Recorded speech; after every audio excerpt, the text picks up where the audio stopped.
for the longest-running business podcast in Orange County, California. I've invited Michael Kurland and John Thomas to come back on the show because we're going to go deeper today on how they have intentionally focused on building a strong and healthy culture for their firm Branded Group. They've been recognized as a best or top places to work for the past 2 years. I'm excited to have them both back in the studio to kind of rejoin the conversation. Before we do that, if you'd like to learn more about this radio show and podcast, which airs live on octalkradio.net, iHeartRadio, and all the standard podcasting platforms, or my role as a business mentor here in Orange County, California, visit our company's website, criticalmass4business.com. All right, great pleasure to have you guys back on the show. Welcome, Michael. Welcome, John, back to Critical Mass Radio Show. Thanks, Richard. Appreciate you having us back. Yeah, thanks. Good to see you. It's good to see you both. So why don't we start kind of where we left off. For those that maybe didn't hear your interview in December, can you talk to us about what makes your company unique in the minds of your clients and your prospects? And Michael, maybe you can answer that question first, please.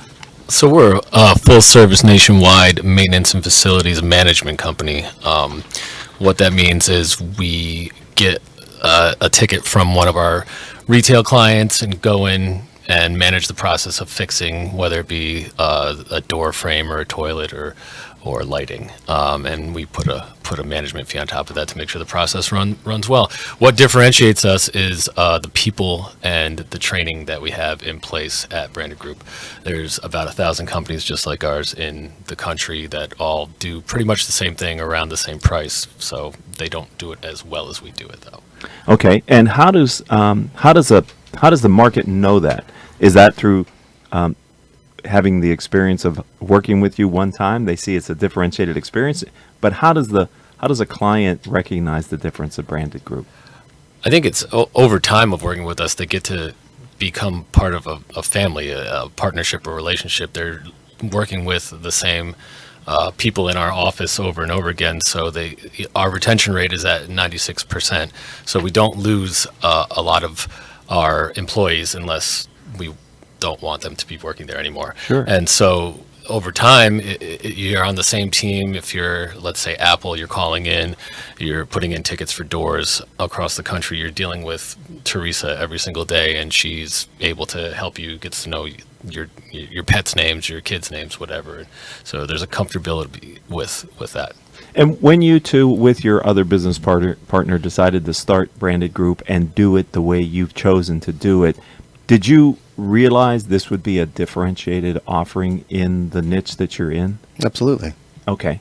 And did you believe that was the scalable part of the business then? I mean, that would make you an attractive partner for these clients? Yes, definitely. So we had met at a previous company that did basically the same thing that we do, and we were able to see that when you have turnover to the tune of 50 to 60% of your people changing out regularly, that you couldn't have a relationship. There was a lot of chaos.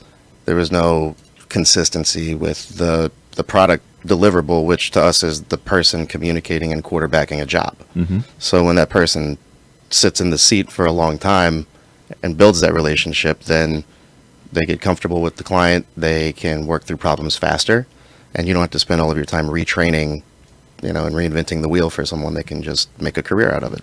I think it's so interesting that you two took on what is a crowded, from your own words, and kind of a mature market and decided you had a better mousetrap, and if you could just get momentum in the industry, you could create a business that could scale. That sounds like what's going on for you now with your business, right? Correct. So the transferable knowledge, sorry to interrupt you, to other entrepreneurs is don't be dissuaded because there's already a lot of people in the space if you truly believe you have something unique and different that would be perceived to be valuable.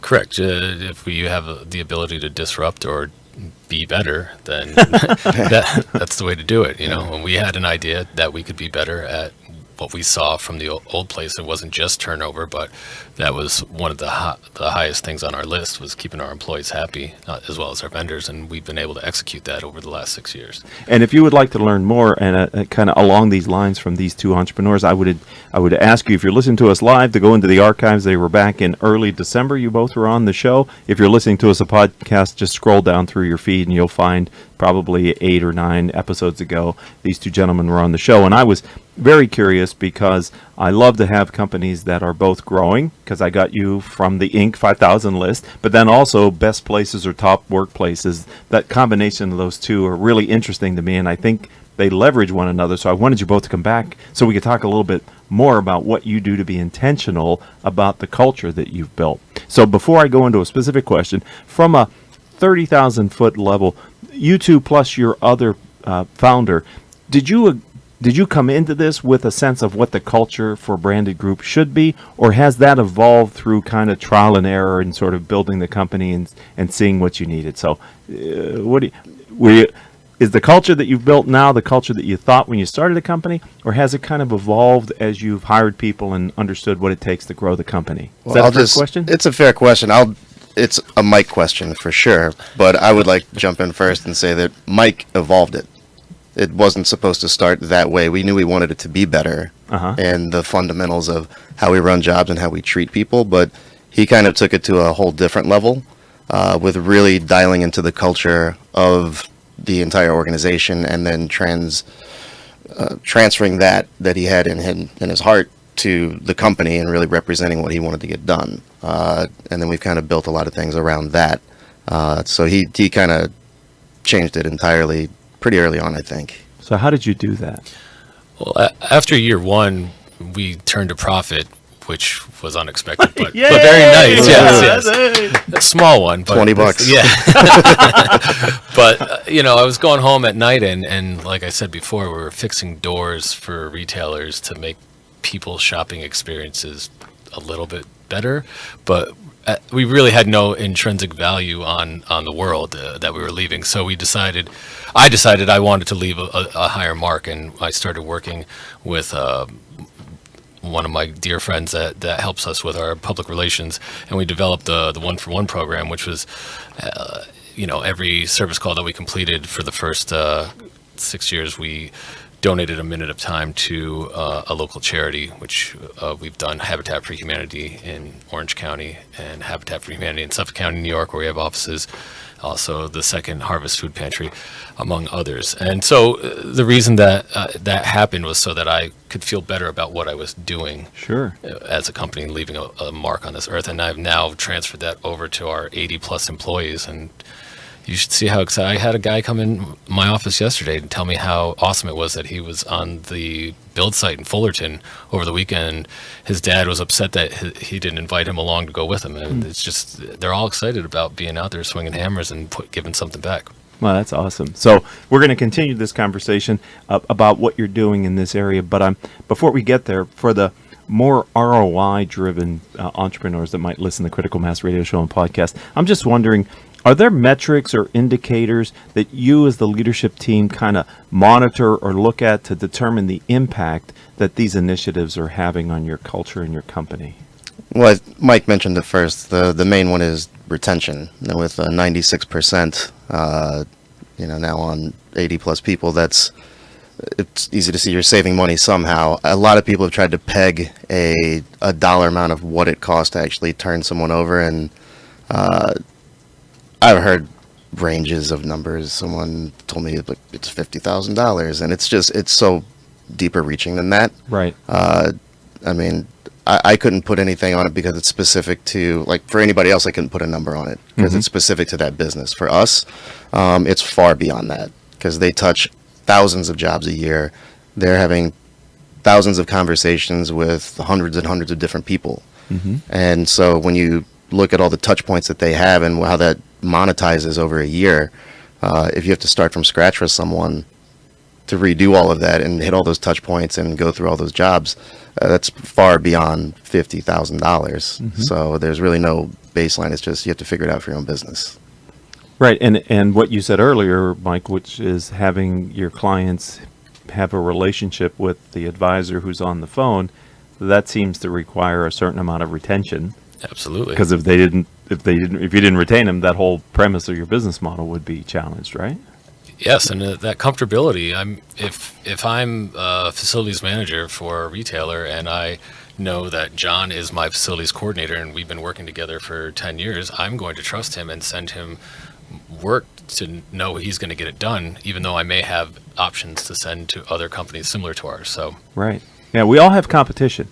All right, I don't know anybody that listens to Critical Mass Radio Show or any of the 1,500 guests who came on here and says, I have no competition. We're so unique that people just gravitate to us. So there's always that choice of, do I give them more business or do I not give them more business? And so that kind of relationship is really important. I know that you guys were selected as a top places to work by the Orange County Register just here in 2019. So congratulations for continuing to achieve those. Can you share with our audience why being selected for this and similar awards is important to you guys as leaders of your company? Well, it's important to us because it's totally driven by the employees. They have to take a survey that is anonymous and comes straight from whichever award that we are going out for. And so it just shows that this is how they really feel. We're not sitting over their shoulder and saying, Mark, yes, Mark, yes. Yeah. We're great. It's so anonymous. Yeah. Almost frustratingly so. Yeah. So to be chosen, you have to treat your employees well, because otherwise they wouldn't elect you for that award. So it's definitely important to us. Right. But I understand, in addition to the awards that you apply for, you also do some internal polling, don't you, to kind of get a sense for the employee culture and the pulse? Can you talk a little bit about that? We do. We've done an internal survey for the last 4 years, and after year 2, we were probably about 15 employees, and there were some upsetted people in the ranks. They didn't really have a way to express how they were feeling and their frustrations. So we started doing a survey, and year over year, it's gotten better until this last year. We've gotten to the point where we're big, where we can't make all the people happy all the time. So some of the metrics dipped a little, but we're still 85 percentile or higher. So we're still in that B plus range. But it's important to us because we want to give them a voice, and we want to know what they may have gripes with, that they may be scared to walk into our office and say, hey, we want more time off. Hey, we want better communication with the executives. So from the most recent survey, we just came out with a quarterly town hall meeting where they get to hear us directly, speaking to them and addressing their concerns. We gave them an extra week of vacation for 2020. So I think they would say, I think that's one of the most important things to them. So they would say they won. Yeah. Well, let me follow up then, because what you said, I think, is important. It's not only doing the survey, but it's doing something about what you find out in the survey. Yeah, you got to act on it. Right? Quickly. Okay. Yeah. And do you connect the action that you're taking with the results of the survey? Do they know that the town hall is derivative from the most recent survey? Can you talk a little bit about that? Because I think that's important, because you can't take that for granted, I would think. No, we make it very clear. I mean, those were the first words out of, I think, Mike's mouth when he opened up the town hall this year was, we listened and read what you wrote on the surveys, and here's what we did. Mm-hmm. And it didn't have to wait until just that meeting to announce anything. We had made changes immediately on the things we could change immediately that made sense. So we're very transparent about that. And how do you deal with suggestions that you can't do anything about, or you choose at this time not to do something about? I think most of the suggestions that we got were fair, and we addressed the ones that were fair. There's a few outliers that were one-offs, and I don't want to say we ignored them, but there was no need to really address them. Yeah, and the ones that were, to Mike's point, there was a couple where, so for me, I'm looking at like our revenues, and there's some suggestions that are great, but we're not that big, where we could actually implement or institute any type of program that was suggested. So it might not be a this year thing, maybe it's a next year thing, but that we also have to be able to pay for it. Right. So, it's that simple a lot of times. Just, hey, that would be nice, but I don't have it like that. So right, but does that help you plan for the future, saying when we are at that level, this is one of the things we should consider? Absolutely. Okay. Yeah, to touch on what John's speaking about, we have an after hours phone, and everyone hates it. So it's the worst. Yeah, you have to work. You have to work a weekend or weeknights. It's the holiday ruiner. One holiday a year or something like that. And so They all hate it, and it's like the number one gripe. And they want a team fully dedicated to after hours. And we told them we're working on it. But to John's point, we just aren't there yet. We can't support a full after hours team yet. Yeah. But it's a 2020 initiative. So, I know the number. Right. I know exactly when we can Okay. do that, but we have to get there. Right. And that takes everyone's help. It's a team sport. Boy, I would think and we're talking with Mike and John here with the branded group. Sorry if I haven't announced who we're talking with in a while, but I would think that's a good way to also sort of educate your employees a bit about the realities of business, right? Not in a negative sense, but in an aspirational sense, so that they can appreciate that a company can't do everything right now. There's sort of a budget that gives us freedom to do this. So I would think in the long run, that's a healthy way to feed back to people that we can't do this now, but we're open to it in the future. Yeah, no isn't very healthy when you just don't have any rationale behind it and you say no. People feel dismissed, and it deflates people, and they lose their confidence to talk to us. So I know that when people come into my office and ask questions, or they eventually get to me, they put in a quarter and they get the whole song out of the jukebox, and they get the whole album. Yeah, they do. It goes Dark side of the moon, baby. It's I feel it helps. I think it does too.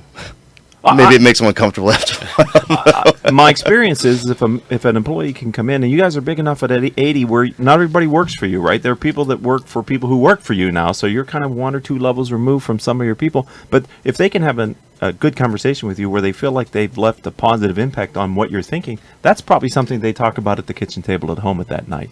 That I sat with Mike or I sat with John and we had a good conversation. Can you see how that happens? I mean, I think that feeds this best places to work mentality where they feel like they had a little bit of input to how you're thinking. That's great that you guys have that culture. Yeah, we make it a point.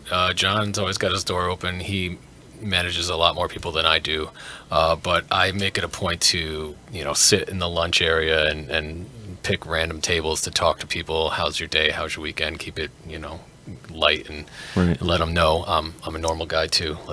Let's chop it up a little bit. So. Right. Well, I know that you encourage your employees to give back to the community. So we spend some time talking about how you build the culture inside, but I'm also very impressed because one of your employees, Adele Reed, was selected by One OC, which is the aggregator of nonprofits here in Orange County. It's a big, important organization, for the Spirit of Volunteerism Award. I wonder if you could share the good works that your people have done, and what was it like for Adele when she was, kind of in that space? Just give us an idea of how important it is to you that your people are actively involved in the community. It's very important to us. It's one of our drivers, give back to our community. And between Second Harvest and Habitat for Humanity, like I was telling you earlier, those are our biggest connections for giving back. We also encourage everyone in the company to have a day of purpose, which we pay them their regular rate for a day and let them go volunteer wherever they want to go, as long as their work is up to par and their supervisor approves it ahead of time. And so this is actually the second year in a row that we've had someone nominated for the Spirit of Volunteerism Award. Oh, wow. Kiara Duarte also was nominated 2 years ago, and the way we decide is it's based on who puts the most volunteer hours in over the course of a calendar year. So last year it was Adele, and the year before it was Kiara. And we're super proud of both of them. They're always out there and on the job sites for Habitat or the Second Harvest Food Pantry. And how did the other employees respond to Adele being selected for the Spirit of Volunteerism Award?